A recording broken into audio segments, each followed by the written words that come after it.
Look around you. Does the world feel like it is unraveling? Do you feel a specific kind of suffocation in the air? A tension that wasn't there 10 years ago? You are not imagining it.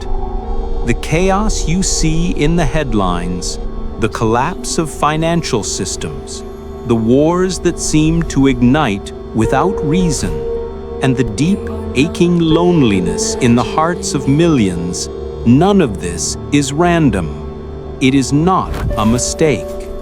It is a mathematical certainty. You are living through the final act of a cosmic script written thousands of years ago. The ancients called it the Kali Yuga, the age of iron, the age of quarrel, the age of spiritual winter. It is the time when the veil between truth and illusion becomes so thick that humanity forgets it has a soul. But here is the secret they didn't tell you in the history books. The darkness is not here to destroy you. It is here to wake you up. Most people are terrified because they think the world is ending. They see the cracks in the dam and they panic. But if you are watching this video, you suspect something else. You sense that this destruction is necessary. You sense that we are not marching toward a funeral, but toward a birth. Thoth, the Atlantean, predicted this exact moment in the Emerald Tablets. He spoke of a time when the great cycle would close and the Watchers would return to harvest the fruit of human consciousness. Before we unlock the timeline of this great shift, if you are one of the few who can feel the vibration of the new age pushing through the concrete of the old world, you are part of the solution. Please click subscribe and turn on notifications. By doing so, you are signaling to the algorithm and perhaps to the universe itself that you are ready to remember what was lost. Let us decode the Endgame. To understand where we are going, we must understand the prison we are currently inhabiting. The ancients did not view time as a straight line, like a relentless arrow moving from primitive past to high-tech future. They saw time as a circle, a great wheel. Just as the year has 4 seasons, the cosmic cycle has 4 ages: the Golden Age, the Silver Age, the Bronze Age, and finally, the Iron Age, or Kali Yuga. We are currently at the rock bottom of the Iron Age. Imagine the Golden Age as high noon, where the sun of consciousness is directly overhead. In that time, truth is perceived directly. There is no need for religion, books, or gurus because everyone is the connection. But as the wheel turns, we move further from the center. Shadows grow longer. By the time we reach the Iron Age, it is midnight. The sun is gone. The darkness is absolute. In this frequency, matter becomes the only reality. Look at our world today. We measure success by the density of the objects we own. We worship the physical body while starving the spirit. Science, in its current materialistic form, has become the new dogma, declaring that consciousness is just a chemical accident. This is the hallmark of the Kali Yuga, the complete inversion of truth. What is heavy is valued. What is light is mocked. Thoth describes this density in the Emerald Tablets not just as a physical state, but as a cage of shadows. He explains that during this part of the cycle, the vibration of the earth slows down. It becomes heavy, sticky. This is why you feel tired even after sleeping. This is why manifestation feels difficult, like moving through molasses. The ether itself has solidified. We are trapped in a simulation that is running on its lowest possible graphical settings. But why? Why does the universe allow such a dark age to exist? Is it a punishment? No. Consider the seed. For a seed to grow, it must first be buried in the dark, damp, crushing weight of the soil. It must feel like it is dying. The Kali Yuga is that soil. We are not being punished, we are being planted. The pressure you feel, the financial stress, the emotional turmoil is the pressure of the soil pushing against your shell, forcing you to crack open. Thoth left specific warnings about the end of this cycle. In the tablets, he speaks of a time when men shall forget the path, and darkness shall reign supreme. But he also encoded a hidden timeline for the transition. He warned that as the cycle concludes, the forces that feed on low vibration energy, entities he called the Brothers of Darkness, would tighten their grip. Does this sound familiar? We see today a desperate attempt to control human consciousness through fear. Every news cycle is designed to lower your frequency. Every distraction is engineered to keep your attention outward, never inward. Thoth warned that these entities walk among us, yet are not of us. They thrive in the chaos of the Iron Age because chaos generates the emotional energy they consume. They do not want the cycle to end. They want to freeze the clock at midnight forever. However, Thoth also reveals the fail-safe mechanism of the universe. He states, when the force of evil is at its height, the law turns. This is a crucial concept. The universe is self-correcting.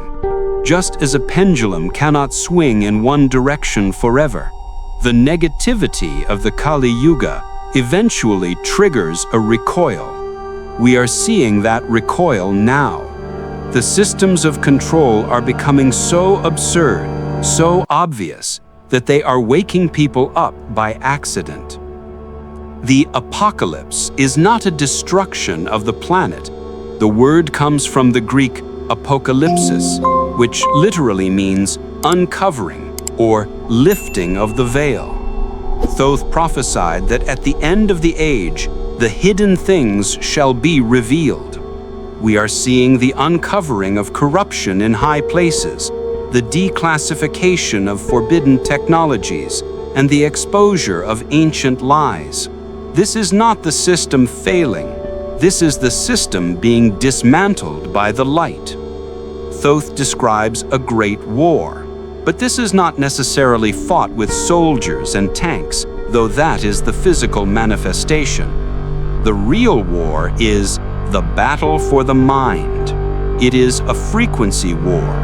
The weapon is information, and the battlefield is your perception. Every time you choose hope over fear, you are fighting this war. Every time you see through a lie, you are dismantling the Iron Age matrix. Consider the Tower of Babel archetype found in many cultures. It represents the height of human arrogance and materialism. In the Kali Yuga, we have built a digital Tower of Babel, a hive mind of information that connects us technologically but separates us spiritually. Thoth warns that this false unity must be shattered so that true, telepathic, heart-based unity can be restored. The collapse of our internet, our banking, or our supply chains is not a tragedy. It is the falling of the tower. Now let us ground these ancient prophecies in modern physics. The mystic Itzhak Bentov gave us the perfect model to understand the Kali Yuga, though he called it by a different name.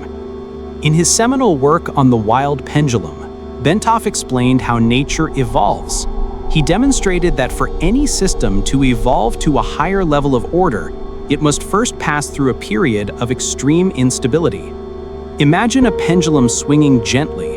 It represents a stable society, a stable mind. But if you want that pendulum to swing all the way around and become a circle, to reach a higher dimension of movement, you must push it. You must add energy. As you add energy, the swing becomes violent. It becomes chaotic. To an observer inside the pendulum, it feels like the world is shaking apart. It feels like destruction. We are currently inside that wild swing. The polarization we see in politics, the extreme wealth inequality, the clash of ideologies, this is not a sign of failure. It is a sign of energy injection. The universe is pumping high-frequency energy into our low-frequency reality. The old structures of the Iron Age cannot handle this voltage, so they are shaking. They are cracking. We are witnessing the physics of a quantum jump. Think of water in a pot. As you apply heat, the water molecules become agitated. They move faster and faster. Just before the water boils, there is maximum turbulence. But then, in an instant, a phase change occurs. The liquid becomes steam. It transcends its old form entirely. The Kali Yuga is the boiling point. We are not just dying, we are evaporating into a lighter state of being. This brings us to the most vital metaphor for this time: labor. When a mother goes into labor, the contractions are painful. They are rhythmic, and they get closer and closer together. If you didn't know what birth was, you would think the mother was dying. You would view the pain as a tragedy. But the pain is functional. The contractions are necessary to expel the new life from the womb. The Earth is currently in labor. The natural disasters, the solar flares, the shifting magnetic poles, these are the contractions of Gaia. She is trying to birth a new version of humanity. Thoth's prophecy of the end times is simply the clinical observation of this birth process. The fire he speaks of is the fever of the planet as it burns off the infection of the old consciousness to make way for the new. Now consider this. If you have been feeling an internal pressure to change, to leave your old life behind, or to seek truth like never before, you are resonating with this birth frequency. You are waking up. If you want to master this transition rather than be crushed by it, take a second to like this video. It helps us find others who are also going through these labor pains alone. However, understanding the physics does not make the experience less painful. Living in the spiritual winter of the Kali Yuga takes a heavy toll on the human psyche. You likely feel it as a profound sense of disconnection. Thoth called this the Great Forgetting. It is a specific atmospheric condition of the Iron Age where the connection to the higher self is jammed by static noise. The primary symptom of this disconnection is a pervasive sense of loneliness that no amount of social interaction can cure. You might be surrounded by people, yet feel like you are the only real person in the room. This is because in the Kali Yuga, most humans are operating on automatic pilot. Their biocircuits are reacting solely to base survival stimuli: fear, hunger, validation. When you try to speak of deeper things, you receive a blank stare. You are trying to interface with a system that is offline. Bentov explained this through the concept of the physio-kundalini syndrome. He suggested that as the planetary frequency rises, our own nervous systems try to tune in. But if our bodies are filled with the stress blocks of the Iron Age, that energy gets stuck. It manifests as anxiety, sudden panic attacks, ringing in the ears, or inexplicable fatigue. You are not sick.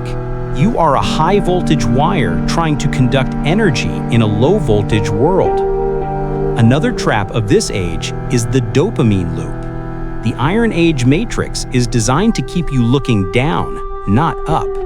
We have replaced the ecstasy of spiritual connection with the cheap thrill of digital validation. We scroll, we click, we consume. Thoth warned of the senses that lie.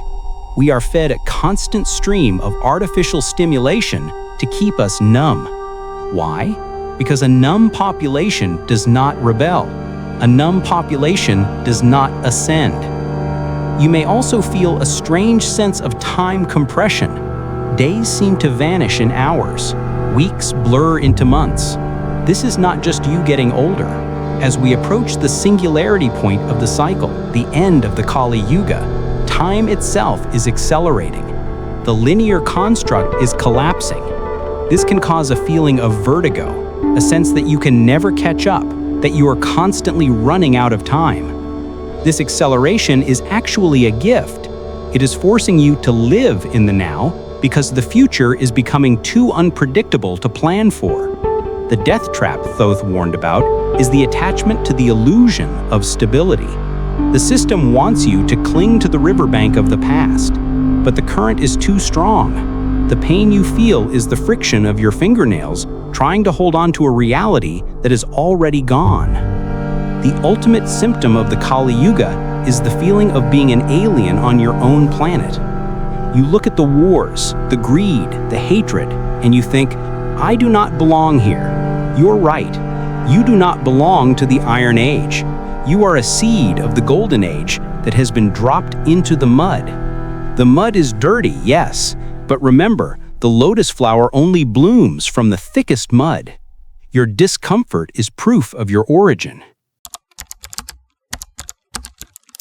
So, how do you navigate a world that is shaking apart? How do you exist in the Kali Yuga without being consumed by it? The instinct is to fight, to scream at the television, to argue in comment sections, to go to war against the darkness. But Thoth offers a counterintuitive strategy. He says, silence is the key to the release. You cannot dismantle the Iron Age by fighting it on its own level. Remember the pendulum. If you push against a swinging pendulum, you only add more energy to its swing. You make the chaos worse.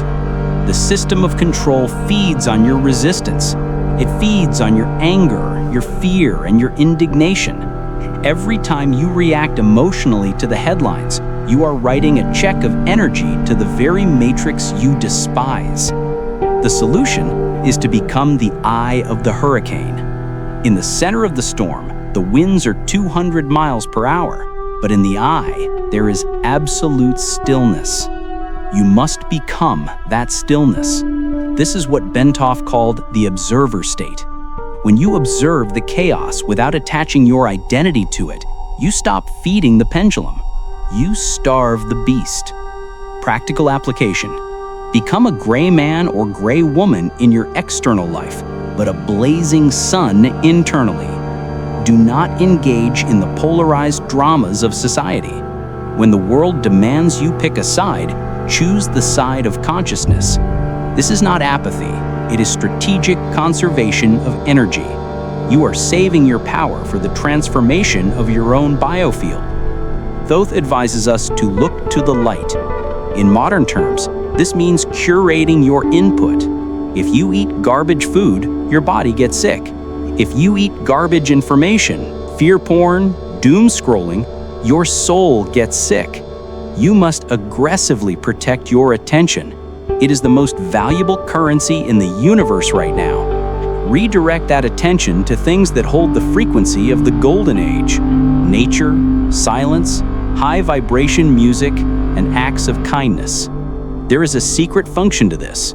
When you hold a high frequency in a low frequency zone, you act as a cosmic lightning rod.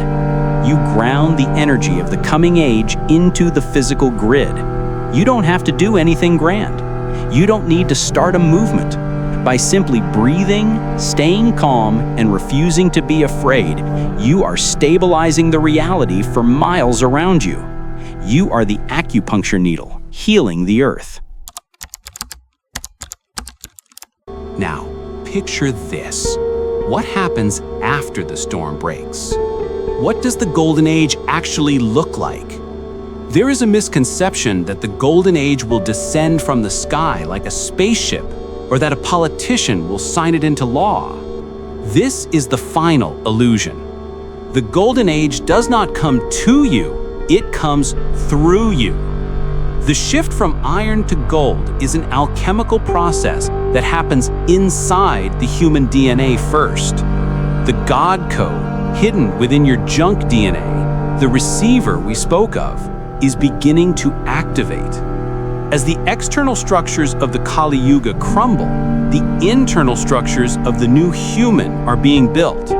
We are moving from a carbon-based consciousness, survival, density, to a crystalline-based consciousness, transparency, light. You are the prototype. Every time you forgive instead of hate, every time you choose trust over fear, you are actively coding the software for the new reality. We are witnessing the 100th monkey effect. When enough individuals achieve this internal shift, the collective field will tip. The wild pendulum will suddenly stabilize at a higher harmonic. The Golden Age will be characterized by the return of telepathy, the intuitive understanding of nature, and the end of secrecy. Lies cannot exist in a high vibration field because the geometry of truth is self-evident. We will not need laws to govern us because we will be governed by the law of one. The understanding that hurting another is hurting oneself. The cracks you see in the world today are not just signs of decay, they are the cracks in the eggshell. The light is pouring out, not just in. The old guard is terrified, not because they're losing money, but because they are losing their ability to hide in the shadows. The light is getting too bright. We have reached the fork in the road. Thoth's prophecy is not a guarantee for salvation for everyone. It is an invitation. The timeline is splitting. One track continues into the density of the Iron Age, a transhumanist, technocratic loop of control. The other track branches off into the organic, spiritual freedom of the Golden Age. You vote for your timeline every single day with your frequency. You vote with what you give your attention to. You vote with your heart. Do not mourn the collapse of the old world. Let it fall. It was a prison anyway. Instead, turn your eyes to the horizon. The sun is rising, and though the night is at its coldest right now, the dawn is inevitable. You came here for this. You volunteered for the end of the Kali Yuga because you knew you had the strength to endure the birth. Thoth ends his tablets with a promise. I shall return. This is not necessarily the return of a being, but the return of a consciousness, the Christos awareness, the Thoth wisdom, the Buddha nature, returning to the hearts of humanity. The test is almost over. Hold the line. If this message resonated with your soul, if you felt the truth of it in your bones, then you are part of the tribe we are gathering. Like this video to mark your place in the shift. Share it with someone who needs to hear that there is purpose in their pain. And subscribe to join us as we continue to decode the manual for the new age. I am the Archivist. And until next time, keep your vibration high. The shift is now.